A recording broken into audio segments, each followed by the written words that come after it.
Hello everyone, welcome class 11 business studies chapter 2 part 5.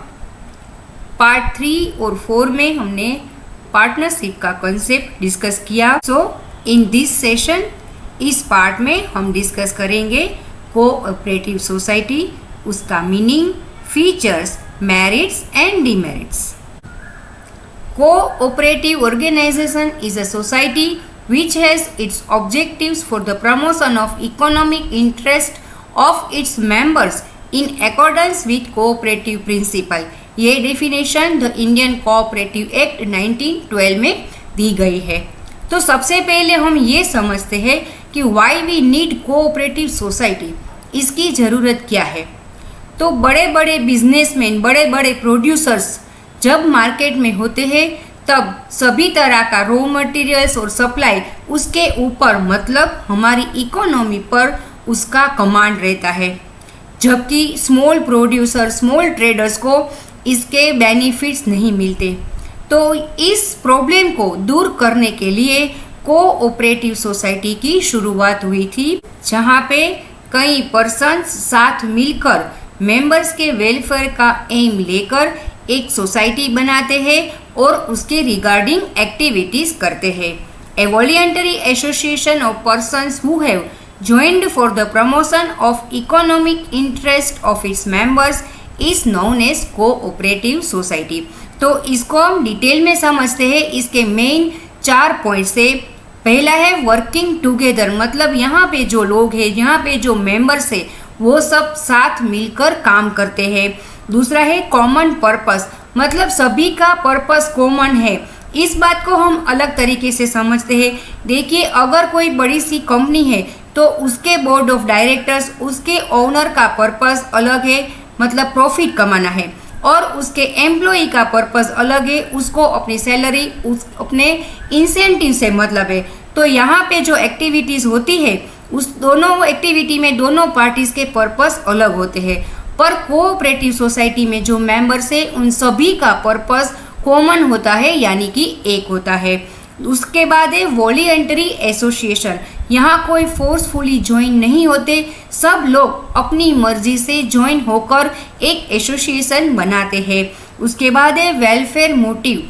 यहाँ पे जो मोटिव होता है वो प्रॉफिट का नहीं होता है, सभी मेंबर्स के वेलफेयर का मोटिव लेकर कोऑपरेटिव सोसाइटी चलती है. कोऑपरेटिव सोसाइटी का रजिस्ट्रेशन कंपलसरी होता है. कोऑपरेटिव सोसाइटी एक्ट 1912 के अंतर्गत उसका रजिस्ट्रेशन होना चाहिए. उसमें मिनिमम 10 एडल्ट पर्सन होने चाहिए. मैक्सिमम की कोई लिमिट नहीं है, पर मिनिमम 10, और वो भी एडल्ट मेंबर्स होने चाहिए. जब रजिस्ट्रेशन हो जाता है तब कोऑपरेटिव सोसाइटी को अपनी सेपरेट लीगल एंटिटी मिलती है, जिससे वो प्रॉपर्टी ले भी सकती है, बेच भी सकती है, और अगर किसी भी तरह के कॉन्फ्लिक्ट डिस्प्यूट होते हैं तो वो सूट भी फाइल कर सकती है. और सबसे बड़ी बात होती है कि यहाँ पे ओपन फॉर ऑल मेंबरशिप होती है, यानी कि किसी भी क्रीड, कास्ट या रिलीजन का डोमिनेशन नहीं होता. सब लोगों को यहाँ पे ओपन मेंबरशिप मिल सकती है. अब हमको पता है कि किसी भी चीज़ को, सब्जेक्ट को अच्छी तरह से समझने के लिए हम उसके फीचर्स को समझते हैं. तो क्या है इनके features? Voluntary membership, legal status, limited liability, control, service, motive. अब देखते हैं सबको one by one. First one, voluntary membership.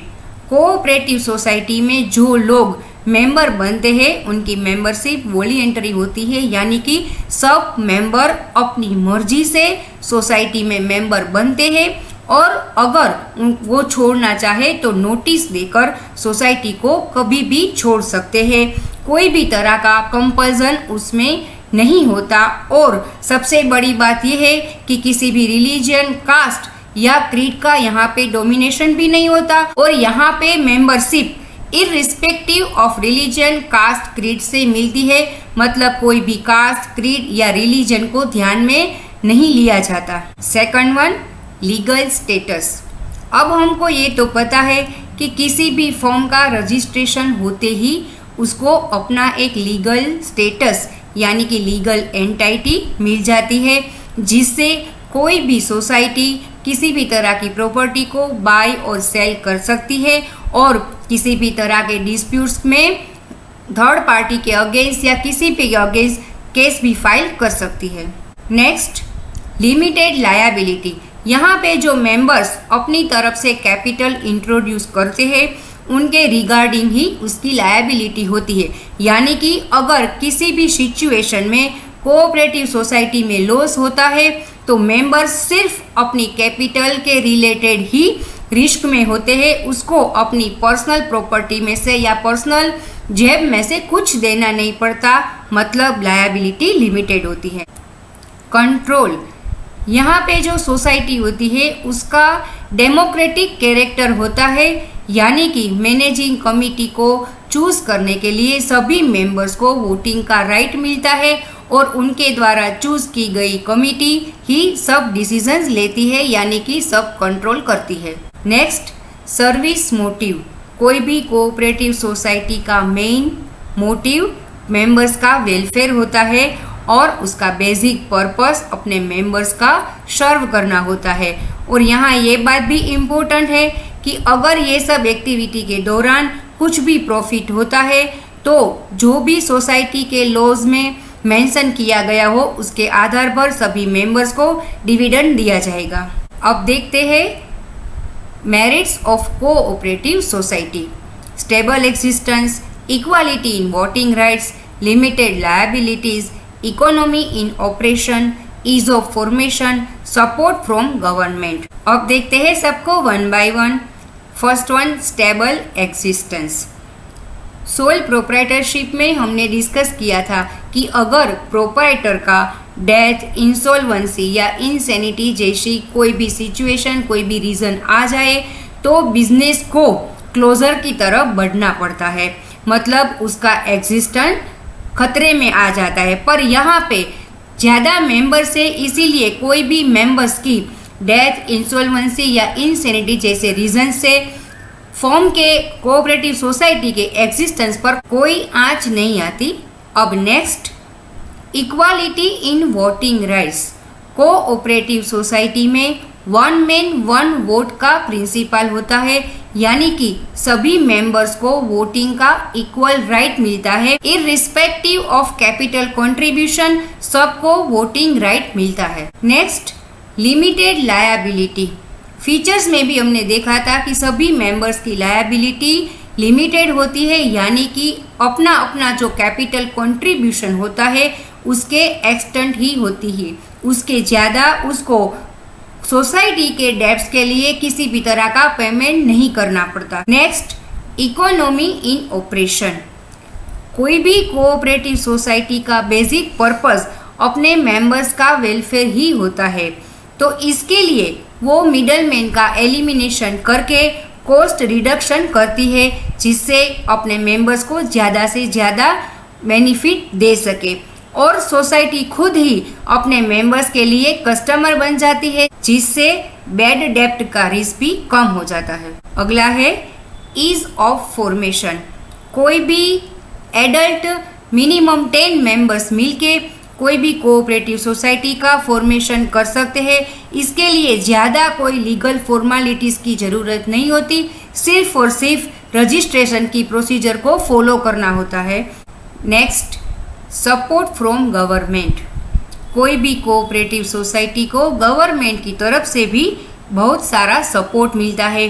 Government उसको सब्सिडी प्रोवाइड करती है, उसको जो लोन दी जाती है उसके ऊपर रेट ऑफ इंटरेस्ट भी काफ़ी लो होता है और जो टैक्सेस डाले जाते हैं उसके रेट्स भी काफ़ी कम होते हैं।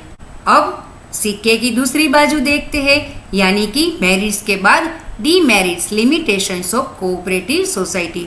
Limited resources, inefficient in management, lack of secrecy, government control, difference of opinion. देखते हैं सबको one by one. First one, limited resources.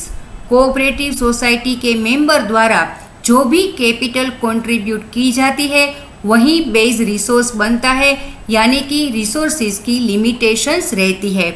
और दूसरी बात यह है कि जो भी कैपिटल कंट्रीब्यूट की जाती है उसके ऊपर जो डिविडेंड ऑफर किया जाता है वो काफ़ी लो होता है, जिससे नए मेंबर्स को अट्रैक्ट करना काफ़ी मुश्किल हो जाता है, जिससे मोर कैपिटल अरेंज नहीं हो पाती। Next, inefficiency in management. Cooperative society में जो मैनेजमेंट कमेटी होती है वो कोई एक्सपर्टाइज मैनेजर्स नहीं होते, जिससे मैनेजमेंट में इनएफिशिएंसी के चांसेस रहते हैं। और दूसरा, यहाँ के जो रिसोर्सेज है वो लिमिटेड है, जिससे किसी भी एक्सपर्टाइज स्किल वाले मैनेजर्स या प्रोफेशनल्स को हम हायर नहीं कर सकते जो मैनेजमेंट फंक्शंस को एफिशिएंटली हैंडल कर सके। इसीलिए इनएफिशिएंसी इन मैनेजमेंट के चांसेस रहते हैं। पुअर मैनेजमेंट जो होता है वो सोसाइटी के इनएफिशिएंट वर्किंग का रीजन बनता है। Next, lack of secrecy. The cooperative society act 1912 के अंतर्गत कोऑपरेटिव सोसाइटी को अपने अकाउंट्स डिस्क्लोज करने होते हैं, यानी कि पब्लिकली सबको दिखाने होते हैं, जिससे उसके ऑपरेशन के रिलेटेड किसी भी इंफॉर्मेशन की सीक्रेसी नहीं रहती। कोऑपरेटिव सोसाइटी को गवर्नमेंट की तरफ से सपोर्ट मिलता है, उसके रिटर्न में जो गवर्नमेंट रूल्स और रेगुलेशन देती है उन सभी को कोऑपरेटिव सोसाइटी को फॉलो करना होता है, जिससे कभी कभी उसकी ऑपरेशनल एक्टिविटी के फ्रीडम पर प्रॉब्लम होती है। Next, difference of opinion. Soil proprietorship में हमने देखा था इफेक्टिव कंट्रोल। क्यों? क्योंकि वहाँ पे प्रोप्राइटर एक ही होता है जो सभी डिसीजन प्रॉम्प्टली ले सकता है। कोऑपरेटिव सोसाइटी में ज़्यादा मेंबर होने की वजह से ओपिनियन के डिफरेंसेस होते हैं जो कॉन्फ्लिक्ट की तरफ लीड कर जाते हैं, और कभी कभी मेंबर्स के अपने पर्सनल इंटरेस्ट, मोटिव, वेलफेयर का जो मोटिव होता है उसके ऊपर हावी हो जाते हैं। ये उसकी सबसे बड़ी लिमिटेशन है। तो आज के पॉइंट्स थे meaning of cooperative society, features, merit and demerits. Stay tuned with Shiv academy. Thank you.